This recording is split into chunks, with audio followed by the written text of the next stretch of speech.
Hello, beautiful Scorpio, and welcome to your general guidance. And this is for the next month or so with me, Julie Poole. Thank you for being here. Welcome, welcome. This is good for Scorpio, Sun, Moon, Rising, and Venus. All right, you can also watch it for cross watching. Okay, well, that's looking nice, Scorpio. Definitely better than previous reading I did for you, which was quite challenging for you. How did that play out for you? Did you find that it was okay, or was it a difficult month? My goodness me. Wow.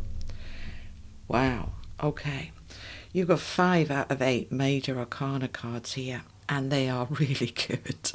So, my beautiful Scorpios, you were in this energy, many of you, of really reevaluating and trying to navigate your way through these challenging energies that the new higher vibration has been bringing in. So, let me just give a little caveat on that. The energies that are coming in are beautiful, high vibration. So, why is that a challenge? Because there's parts of us that are not there yet. We're not at that higher vibration. So as those higher vibration energies come in, what it does is it pokes and it prods any lower vibration energies in us so that we can bring it up and transmute it. So by that, we're talking about fears, wibbles, wobbles, insecurities, frustrations, doubts, all of that lower vibrational, heavier energy that this higher vibration energy that's come in is poking all of that, bringing it up. And you may have been finding that, kind of old habits that you may not have seen for many years, many decades, suddenly rearing their ugly little head and thinking, wow, where did that come from? So that was the energy that we've kind of moving through in April. As I record this, we're in that in-between of the 2 eclipses, so more of this stuff is coming up and out. But it's almost done now, all right? By the middle of May, as we move past the Mercury retrograde coming straight direct, although we'll still feel it for the rest of the month, and some of the other astrological changes, my spiritual team tell me from about the 15th to the 20th of May, we'll really start to step into the joy that this higher vibration is bringing. And these cards are absolutely showing that. The second half of May being much more joyful and beautiful than the first half, because this first half we're still doing that clearing out. If any of you have ever decluttered, as I'm sure you have, as I have, when we're going through that decluttering of clearing out wardrobes and closets and drawers and garages, and there is chaos, there's mess everywhere, and then we're gradually sorting out that mess, and when it's all done, we've got a lovely space where everything feels good. That's what we're doing. And if we look at the second half of May, look, we've got these 4 major arcanas at that second half. Very powerful time, very powerful and fair and just and positive and beautiful and creative. It's just lovely. So let's start here. We have the 7 of Cups, so choices and options, sometimes confusion.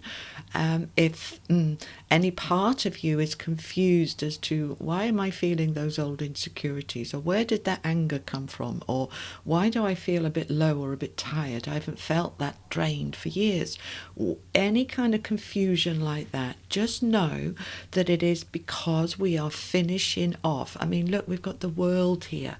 We're finishing off these old patterns and old cycles. So Scorpio, let go of the confusion and instead step into, I embrace all parts of me that are not love. I am bringing them into the light for transmutation. Any confusion that I have about my life, what it is, where it's going, I hand over to the divine, and I wait for inspiration. I wait for guidance, and I trust my inner sat nav to move me forward when the time is right. I recognize that I am finishing off, clearing up, crossing your T's, dotting your I's, getting rid of all the old stuff that you don't want to be taking into the future with you. You're really clearing up time, okay? So we're nearly there. This is the middle. First, they're saying the middle of May, the beginning of May. This is what we're in, but it's all about communication.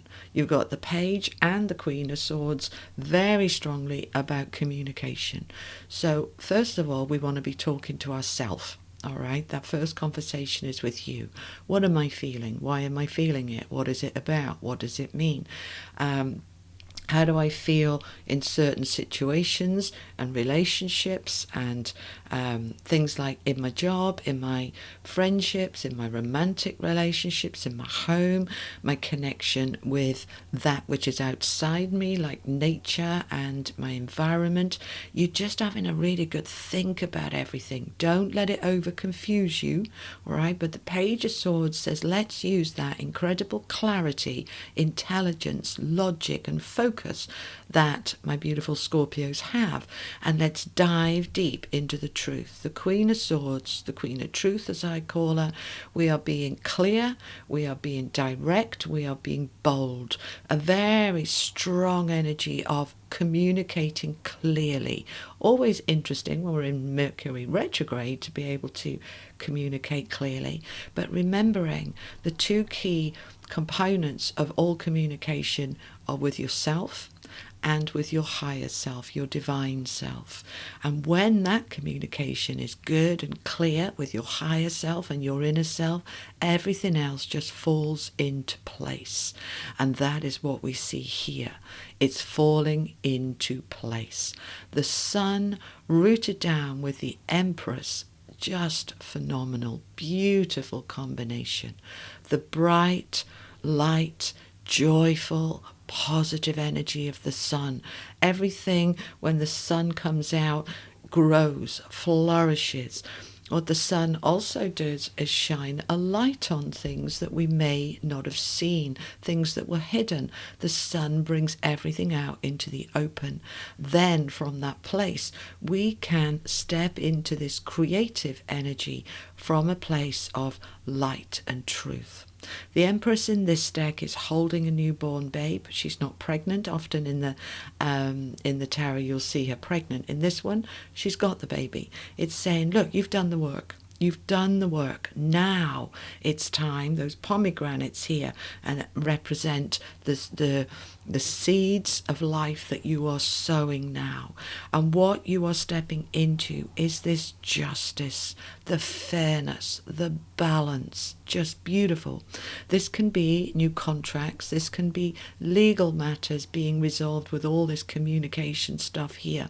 This could be a new job that you've applied for and you've been waiting on, now coming together, and here's the contract. This is about fairness. It's about balance, and that fairness enables you to surrender and let go. The Hanging Man is about patience.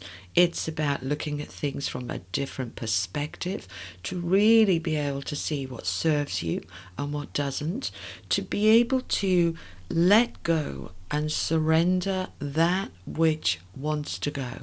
So we don't chase the success, the job, the new lover. We don't chase the money. We don't chase anything. We stand still in a magnetic, creative energy, shining our light, and then it all comes to us.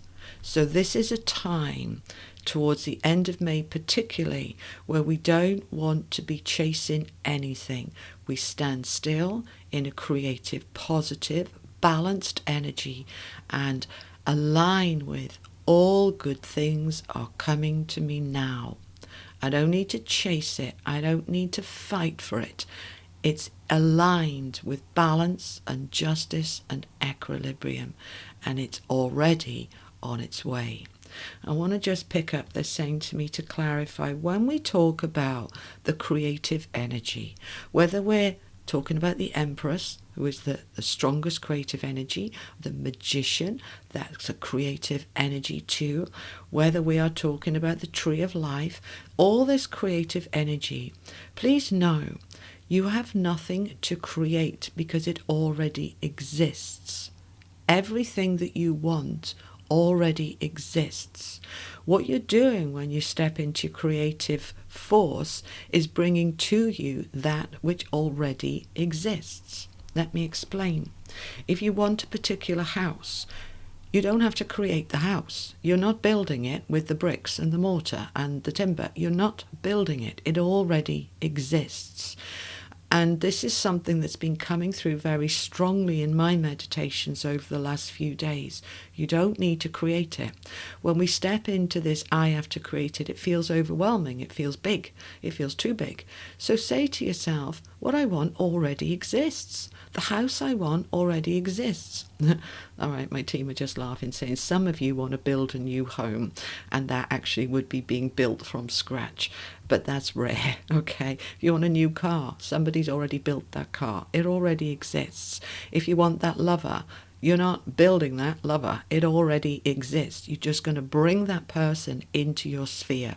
So I want you to say to yourself with this beautiful creative energy here, everything I want already exists. I am simply stepping into alignment with it. Comment that below, or words to that effect. All right, Scorpio, short and sweet at the moment because I am navigating these changing energies myself, but I do hope this helps, and thank you so much for being here, and I will see you again in a few weeks. You take care. Lots of love. Bye-bye.